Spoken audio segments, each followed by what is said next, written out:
Привет, это Барт Family. Сегодня я вам покажу, как проходит обычный день в нашей семье в Бельгии. Без пафоса, без постановки. Ну ладно, чуть-чуть кофе красиво налил. Утро в Бельгии начинается с 3 вещей. Это кофе, дождь и фраза «Где же мои носки?». Дальше нужно вылететь по расписанию, как космический шаттл, чтобы, не дай бог, опоздать на работу. Кто-то едет в офис, ну а я за рулем своего велосипеда едем на работу. И еду на свое рабочее место, а точнее забирать автобус, на котором я развожу детей.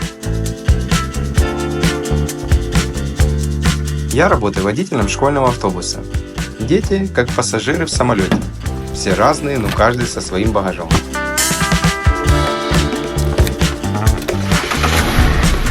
В автобусе у меня две главные функции. Доставить всех целыми в школу и со школы, попрактиковать нидерландский и найти все потерянные ланчбоксы. И так как в Бельгии или, наверное, даже во всей Европе запрещено снимать без разрешения людей, а особенно детей, я вам сегодня не буду показывать деток, которых я вожу в школу, а просто расскажу функцию, которую я выполняю. Утром в 6:30 я начинаю свою работу. И до без 15:09 я должен привести в школу с 40 адресов 40 деток. И, соответственно, вечером я должен сделать наоборот. 40 деток развести обратно по домам. После того, как я привожу детей в школу, я не ухожу домой. Я остаюсь работать дальше в школе. Например, если в школе сгорела лампочка или сломался бачок унитаза, или дети что-то сломали, то я должен это починить.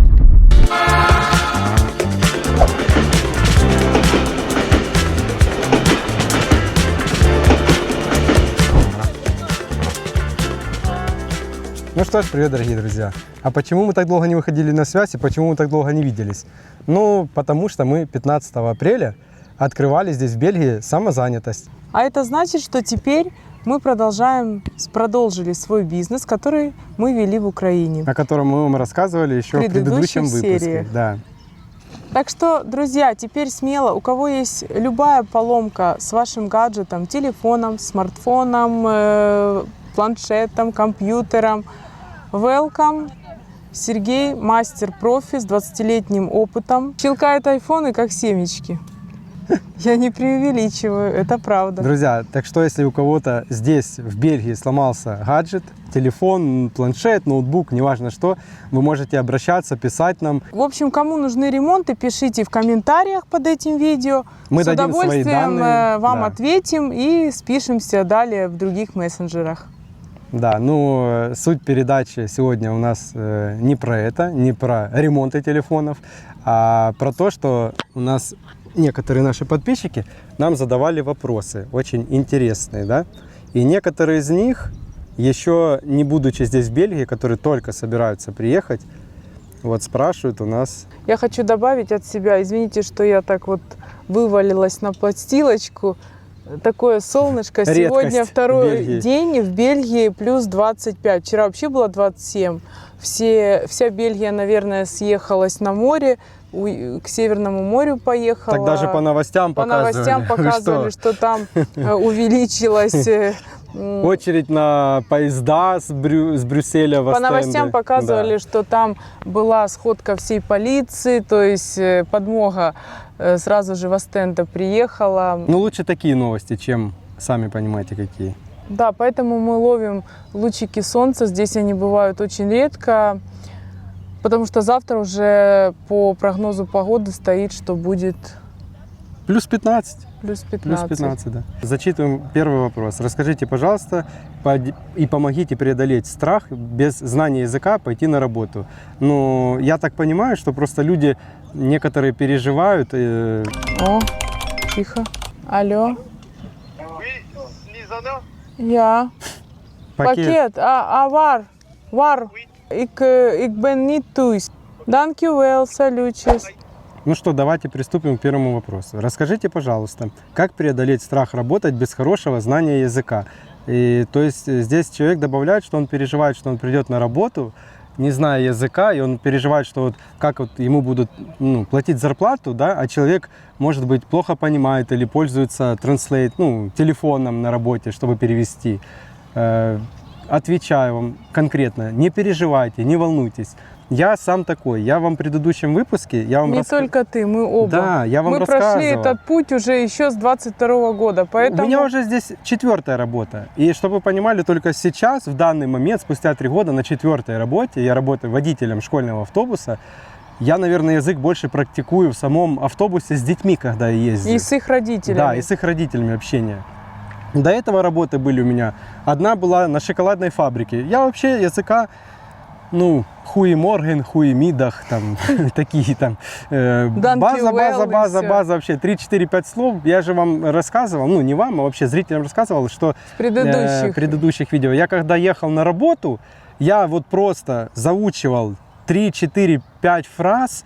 Это, например, вот me doing, where это там, где это. То есть такие вопросы. Я работал на погрузчике как раз в шоколадной фабрике.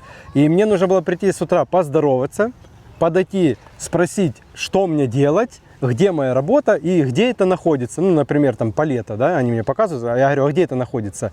И эти фразы я заучивал, спрашивал как робот, они мне что-то улыбались, много отвечали в ответ, я улыбался, кивал, как будто бы я все понял. Я понимал приблизительно, что мне делать, и так и шел и делал. Я не хочу сказать, что я тупой, глупый или вообще не понимал. Я имею в виду, что вы можете не переживать. Я добавлю, что срабатывает какая-то логика в голове. То есть ты читаешь эмоции собеседника. Вот видно по лицу то, что он пытается тебе сказать. Вот так вот мы и, в принципе, проработали первый год, второй. Язык жестов, да. Без шуток, то вообще первая здесь моя работа, это была фабрика дерева, по перерабатыванию дерева. Это была очень тяжелая работа, очень тяжелая, нелегкая, физически очень тяжелая. Она была на улице круглый год. И я когда пришел туда устроиться, мне спросили, какой твой язык? Я сказал английский. Они говорят, нидерландский, французский нет? Сейчас тебя. Я говорю, нет. Смотрите, в Бельгии уже сезон начался. Все кинулись загорать. Хотя тут купаться нельзя. Да, здесь нельзя купаться. А еще, чтобы сюда прийти и присесть, нам пришлось 2 гусей тут разгонять. Они шипели на нас, как дикие. В общем, ладно, шутки шутками. Друзья, смотрите, на первой работе, я вам рассказываю, по перерабатывающему фабрике дерева, я пришел, и они меня спросили, каким ты языком владеешь? Понятно, я говорю, базовый школьный английский. Они говорят, французский, нидерландский. Я говорю, вообще нет. Они говорят, хорошо, давай мы посмотрим на тебя, как ты работаешь. И вы что думаете, я вам сейчас так вот отвечаю легко? Вот это, что я вам сейчас отвечаю, я ничего из этого половину не понимал. Я, не стесняясь, сказал, sorry, я не begreep там вас. Включил переводчик, я им дал понять, что я, вообще в языке, ноль.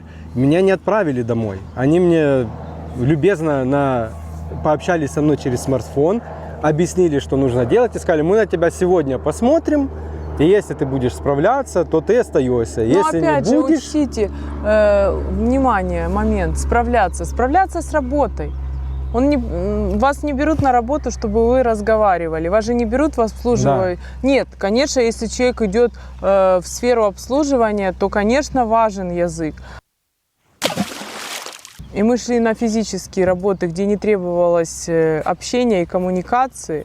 Просто тебе показали, сказали, как делать, и ты это выполняешь. Конечно же, смотрят то, как ты выполняешь. И вот я вам рассказываю по поводу языка, продолжу, что на той же лесопилке они мне предоставили возможность показать, как я в течение рабочего дня буду работать и пойму ли я их, что мне нужно выполнять. Не переживайте, я как знаете, то, как говорят, голодный прибежал на эту работу, потому что первое время я, не имея ни языка, как вы переживали, я также переживал, не имея нормальных документов, это временная карта, непонятно что и как. И мне пришлось вылаживаться по полной. Я с деревом никогда не работал. Они говорят, хорошо, давай себя покажи. И, то есть меня нагружали такой работой засунул тяжелой. Подальше и показал всю свою физическую мощь. Да, я просто поработал. Они говорят, хорошо, окей, Сергей, приходи завтра. И так я у них отработал неделю, и они мне потом дали контракт еженедельный, через интерим меня оформили. То есть они мне не дали прямой контракт. Но все равно вас контракт не дали. Да. В общем, потом вторая работа, это я вам уже говорил. И вот, пока я там работал, это было около, я месяца 4 там проработал. И за это время я какое-то там одно слово запомнил, там одно слово, на паузе что-то там, какие-то пару слов, ну, как они сами прилипают к тебе. И благодаря этим словам вот там пошел там на ту же уже шоколадную фабрику, уже пару слов знал, еще какие-то заучивал, говорил. Потом я пошел уже дальше, это было... была работа по ремонту Ну, на в стройке. квартирах. Да, Ну да. Стройка, можно так сказать. В домах, квартирах. Да, и со временем вот уже я нахожусь на рабочем месте, это водитель автобуса Но опять школьного. же, начинал ты в школе не с водителя автобуса, Нет, не с водителя. начинал с клюшисмана. Это я Клюшисман выполнял это работу, как разнорабочий. Да, да, да. Пачку поменять, человеке. туалет потек, забился, либо окно сломалось, либо окно разбили, ну, в общем, любую, как у нас был в Украине, как это профессия? Слесарь, да? Слесарь? Трудовик какой-то, наверное, или как он, да? Завхоз. Слесарь. Нет, завхоз это тот, кто отвечает за какие-то там поступления Ну, тут тоже такой продуктов, дает. расходников. Ну, не продукта, а вот нам Нет, расходники еще слесарь, тоже. как слесарь. Ну да, в общем, обслуживал школу. Это потом я просто проработал 2 года, и мне сам директор уже в школе подошел и Сантехник, слесарь, разнорабочий, все в одном Да. лице. еще и убирал дворы, ну, как дворник, наверное. Да? Да. Ну, наводил а порядки. потом уже да, пошел на повышение. да. На повышение. Мне предложили, говорит, будешь деток возить с утра и после обеда. Я говорю, конечно, буду. И вот пошел я на такую работу. Дальше, смотрите, у нас еще спрашивали, вот Снежана начинала отвечать, я перебил. Это уже был второй вопрос.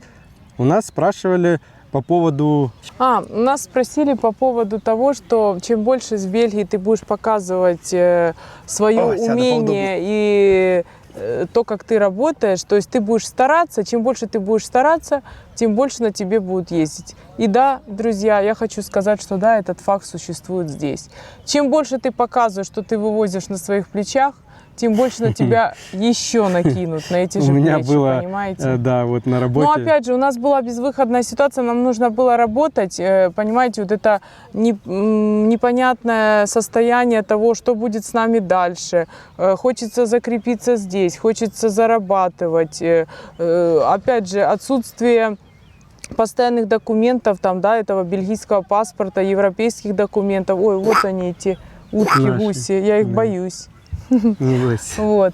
Отсутствие этого всего, конечно же, отсутствие дома, как мы уже рассказывали в предыдущих наших выпусках, это все, конечно же, подкашивает. Вот знаете, подкашивает твердое состояние под ногами. И, конечно же, ты боишься всего, вот какая-то безнадега такая. И хочется показать себя максимально на этих работах, чтобы на тебя говорили, вот, какой классный работник, какой классный сотрудник. Ну и чтобы ценили, чтобы дальше ты мог Ну продолжить работать. Да, я вам приведу сразу же живой пример, лично на себе, не где-то взятый, вычитанный. Вот я на шоколадной фабрике, мне приходили, мне сказали, твоя функция, это ты приходишь с утра, берешь первую накладную, это то, что с ночной смены кто-то не доделал. Ты ее, если она доделана, собираешь, потом приходишь в компьютер, вносишь, и тебя на целый день ждет 4-5 накладных, ну, по шоколаду собрать. Ну, давайте, да. Я буквально за 2 недели настолько приловчился там, что на 3-ю неделю я уже приходил, и все делал на таком автомате, что мне даже ни с кем вообще общаться не приходилось. И когда я начал это все быстро делать, Ну, потому что ты дружишь с этими всеми компьютерами, умеешь работать просто, что в них и голова так не далее. забитая, знаете, типа быстро все запоминаешь, схватываешь, где что стоит. Был бы где как- какой-то дедушка что. старый, я думаю, он с компьютером бы не где справился. что, да, загружать какую машину. И они увидели это, не они даже, а мой напарник, который мне якобы помогал и подсказывал поначалу, что мне надо делать. И он с таким еще типа видом недовольный, что язык не очень, и как бы он отвлекался со своей работы, чтобы мне что-то объяснить. Но он потом как делал? Он видит, что я быстро делаю, быстрее, чем он. И он говорит, ой, на тебе еще 6-ю накладную мою, а то я там собираю сейчас направление, там тяжелое, вот я не успеваю. Я говорю, ну давай. Я еще 3-ю, 4-ю неделю еще его накладную брал, потом он мне говорит, слушай, а с утра ты приходишь, ты же свое делаешь, у тебя же паузы нет, а у меня пауза, так как у меня бывает 2 смены, давай ты, наверное, еще возьмешь загрузку одной машины или выгрузку с утра. Я говорю, ну да, давай. И потом уже, когда я понимал, что, ну, как будто бы пользуются, знаете, мной, я подошел к своему, ну, не к своему, там, не начальник, а был главный, я не знаю, как у них это Бригадир. называется, бригадир, да. Я ему объяснил ситуацию, рассказал все. Он говорит, Сергей, ты не должен этого делать. Я говорю, давай ты скажешь, ну вот мне, знаете, что не нравится? Не, я ничего говорить не буду. Ты должен сам подойти и сказать, что вот это не твои обязанности, не входит. Ну, то есть я потом понял, думаю, ладно, не буду я ничего стараться, кому-то помогать, выполнять. Если мне написано на бумаге черным по белому делать это, только это и буду выполнять. И вам всем советую тоже, не рвите горбы, спины.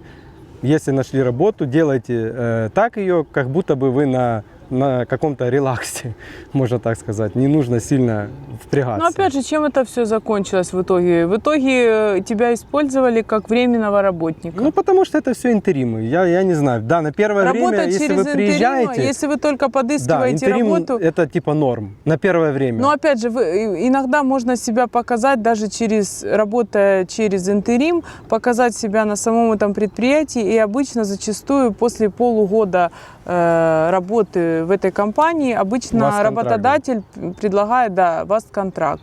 Но так как период Сергея выдался с сентября, как раз вот это была шоколадная фабрика, до Нового года, его, я так понимаю, изначально брали на ставку временного когда сотрудника. сильный Именно был когда вот к Новому году шоколад, они да, нужен. производили много шоколада, то воспользовались им, а потом уже после Нового года работа утихает, уже нет столько работы. Сказали, неделю посиди И в просто отпуске, мы тебе сказали, напишем. посиди в отпуске, мы напишем, но так никто не написал. Я приехал в офис, меня отправили с офиса на эту фабрику, я пришел на фабрику, мне сказали, что ты пришел на фабрику, иди в офис в интерим.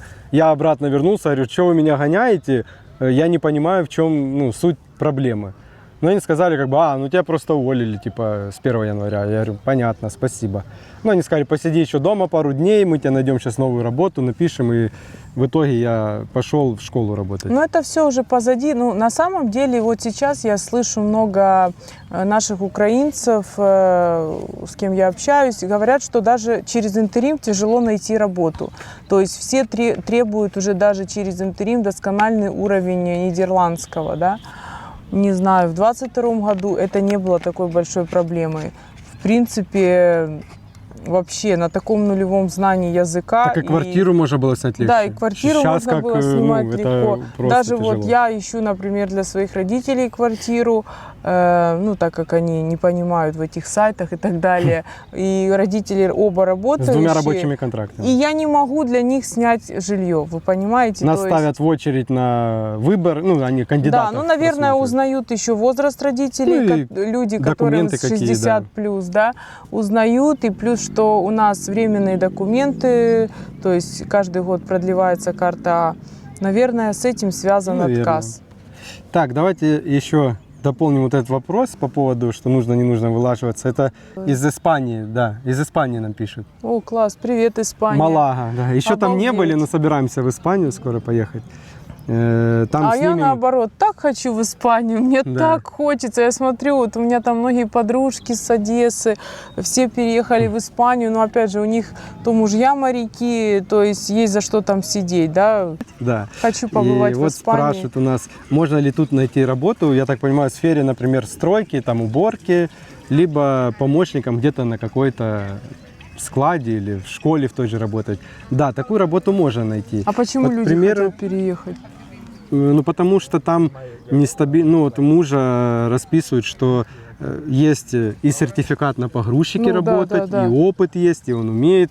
Но там у них это туристический город, Да. и устроиться на работу они очень долго до сих пор ждут. нестабильная, Да, они ждут, и там это, То бы есть нет. то сезон поработали, то нет Абсолютно работы. верно. Здесь этой работы валом. Так что, если вы хотите сюда приехать и пойти работать на стройку, то считайте, что вы здесь на вес золота. Или на уборку, да. Да, наши специалисты, именно наши, они ценятся, просто, я не знаю, космос. Просто космос. Так что не переживайте. И на уборку также На вы уборку спрашиваете. это в основном ходить по домам. Конечно. Есть специальные Да. агентства здесь. Да их куча, тут найдете, да. Вообще и там и будут и За вами закрепляются дома, и дом, вы, который получается, убирать. каждую неделю делаете все по зарплата, кругу. эко-чеки на питание там считаются, на проезды, если вы на велосипеде будете ездить, тоже это все считается. Да, все есть плюшки еще Такой работы, дополнительные. такой работы можете не волноваться. не переживайте, ее здесь много. И главное желание, и поверьте, вы найдете быстро работу, быстро. Если вам нужна от нас какая-то информация по поводу, ну, вы не знаете, что такое интерим, или где тут искать, или как, например, если вы приедете в Интерим западную... это как посредническая контора, которая... Продает рабочие места. Да. За какой-то там процент с ваших там каких-то пару евро снимается. Да не с пару часового. евро, Ну, так если посчитать, они понятно. очень Не, я такие... говорю за час, если Ага. пару евро. Если вы, например, собрались переезжать или приезжать в Западную Фландрию, то недалеко от города Кортрейка мы вам даже можем помочь и написать, там, спрашивайте, не стесняйтесь, даже адреса интеримов. И в какие можно ходить, и в какие лучше вообще даже к дверям не подходить. Потому что там... Потому что мы имели с ними... Кидалова имели с ним. И не только мы, и тут уже и знакомые, оказывается, и знакомые знакомых, мы общаемся. Да, Они все, кто вся сталкивался одна с стабильная, этим да. Мы не будем сейчас вслух называть имя этого интерима, но понимаем, Напишем что каждому в мы были комментариях. не одни, Да, такие пострадавшие. Поэтому, да, вот на этот вопрос, я думаю, я вам постарался ответить, ну, что именно вам вообще переживать не за что, так как вы хотите работать, вы умеете работать, вы не целитесь, как некоторые, я выучу язык, А 5 потом лет пойду покажу, а работать. потом пойду президентом Нет, Бельгии, здесь королем, это, помощником конечно... короля, да. Здесь они, я вам так скажу, А если вы конкретно учитесь. видите перед собой цель зарабатывать вдвоем и приезжать сюда на работу, то да, здесь можно найти работу. Конечно. Если вы не знаете нидерландского, то с английским минимальным на такую работу, которую вы перечислили, кем вы работали в Малаге, то очень даже просто. Конечно, вообще не проблема. А еще вот нам задают вопрос, возвращаюсь к первому сообщению, нам женщина писала, и вот она также спрашивает, я вроде отвечал, но я еще раз могу повторить, если найти работу именно для студента, если у вас сын или дочь, ну, то есть, да, студентки или студента, работа здесь также есть официально, называется Student Jobs. Job Students. Я вам оставлю ссылку по поводу, не ссылку, а для всех я оставлю ссылки, сайты, где искать для студентов подработку не только на лето, но и на круглый год по выходным, да. И вот я с официального сайта бельгийского, наверное, лучше Снежане передам, она лучше, чем я читает, она сейчас зачитает основные правила о том, как можно работать студентом в Бельгии. А что я зачитывать буду? Я скажу одно, что джоб-студентам, если здесь работать, то есть если ребенок учится в университете, да, или в колледже, он имеет право в год работать только 600 часов. То есть есть определенная норма. Если будет ее превышать, то там уже будет большое налогообложение, и поэтому это будет невыгодно. Ни для кого, ни для родителей, ни для родителей, ни для студента. Налогового да? отчета, ни а для так студента. это правило до 600 часов в год будет считаться по сниженной ставке социального взноса. Работы здесь джоб-студентам очень много. Это Зара, Макдональдс, рестораны. Да, что угодно. Да, где угодно, да. Раздача листовок, все, там каким-то курьером, в общем, что угодно. И студенты очень активно находят работу, потому что у них классный английский в основном. Ну да. И на нидерландский, естественно, учат, то для них вообще проблемы нет. Да, и, кстати, если вы едете сюда с детьми, и дети студенческого возраста поступать, то не переживайте. Мы тоже переживали, волновались, как здесь поступят, ну, вот наш старший сын. Здесь программа поступления в учреждения эти, она не такая страшная, как мы себе рисовали да, или думали, мы думали, что типа, там сдавать нужно такие прям экзамены. Даже да. вот с Германии мне многие пишут с других стран и говорят, вот моя дочка поступила в Бельгию, там, или мой сын поступил в Бельгию. Я спрашиваю, а почему в Бельгию? А потому что в Бельгию проще поступить. Не знаю я, какой... В общем, в Бельгии можно учиться на английском языке в высших учебных учреждениях. Поэтому... Если вы из стран, не то что СНГ, ну давайте на нашем примере, если вы из Украины. Сейчас для украинцев вообще во всех странах Да. Европы действует специальная программа для студентов. Например, То для есть они обычного... будут оплачивать в год обучение так же, как граждане этой страны, где они ЕС. сейчас находятся, Да. граждане ЕС. Например, для приезжего... Поэтому по сниженной Да, ставке. для приезжего, если это стоит 8-9 тысяч евро Ты в имеешь год. в виду для лиц из стран третьего мира? Ну да, это они приезжают, им нужно отучиться. Ну как вот у нас есть на нашем курсе, сыном учится парень с Молдовы, по-моему. Вот да, и если он платит в год 8 тысяч евро, ну я не буду там То мы уточнять, платим то мы 1,5. 1,5, да. То есть понимаете, что здесь тоже сейчас такой хороший момент, так как вы приехали, вы можете работать, зарабатывать что-то и сразу же параллельно своего ребенка выучить, ну, как бы за адекватные деньги здесь, в Европе. Ну, так что тоже большой плюс считается здесь, если у тебя украинское гражданство, получить здесь образование высшее.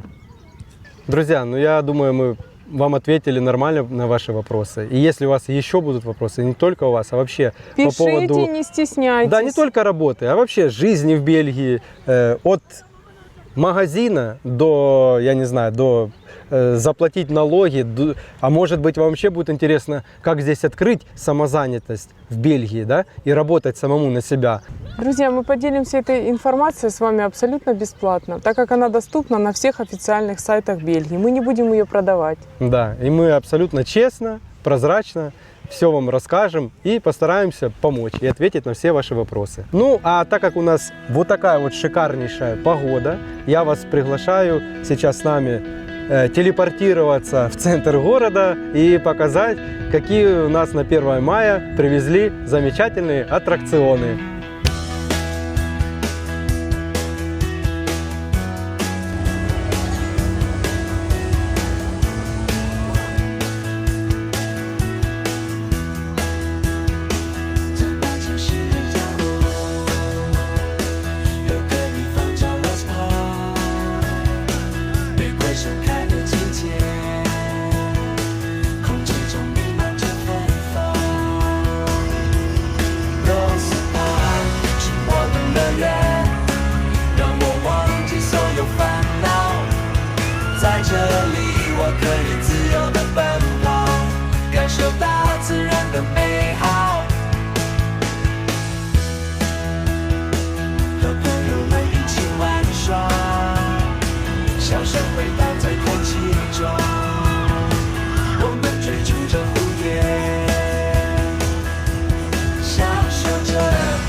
这里我可以自由地奔跑，感受大自然的美好。夜幕降临，星光闪烁 ，Rose Park 变得更加美丽。我们躺在草地上。